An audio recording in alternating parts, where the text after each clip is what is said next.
স্বামী ও কন্যার সঙ্গে ঈদুল আজহা উদযাপন করতে লন্ডনে ফিরে গেছেন বিএনপির ভারপ্রাপ্ত চেয়ারম্যান তারেক রহমানের স্ত্রী ডক্টর জোবাইদা রহমান।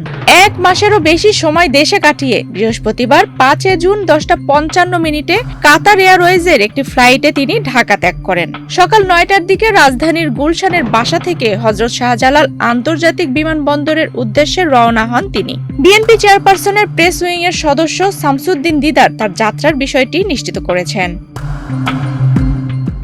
দীর্ঘ 17 বছর পর গত 6 মে শাশুড়ি খালেদা জিয়ার সঙ্গে দেশে ফিরেছিলেন ডক্টর জোবাইদা। রাজনৈতিক অঙ্গনে নতুন আলোচনার জন্ম দেয়।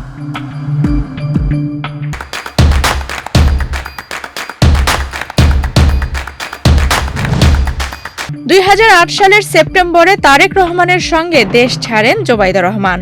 একই বছরের 26 সেপ্টেম্বর দুদক তাদের বিরুদ্ধে জ্ঞাত আয় বহির্ভূত সম্পদ অর্জনের অভিযোগে মামলা করে। 2023 সালে আদালতের রায়ে তার 3 বছরের কারাদণ্ড ও 35 লাখ টাকা অর্থদণ্ড হয়। তবে 2024 সালে সাজা স্থগিত হয় এবং 2025 সালের মে মাসে হাইকোর্ট আপিল গ্রহণের পাশাপাশি তাকে জামিন দেন। সর্বশেষ 28 মে হাইকোর্ট এই মামলায় তারেক রহমান ও ডক্টর জোবাইদাকে খালাস দেন। পেশায় চিকিৎসক জোবাইদা রহমান ঢাকা মেডিকেল কলেজ থেকে MBBS অর্জন করেন। পরবর্তীতে লন্ডনের ইম্পেরিয়াল কলেজ থেকে মেডিসিনে MSc ডিগ্রি লাভ করেন এবং সেখানে স্বর্ণ পদকও অর্জন করেন। 1995 সালে BCS পরীক্ষায় প্রথম হয়ে স্বাস্থ্য ক্যাডারে যোগ দেওয়ার আগে 1994 সালে 3 ফেব্রুয়ারি তারেক রহমানের সঙ্গে বিবাহ বন্ধনে আবদ্ধ হন তিনি।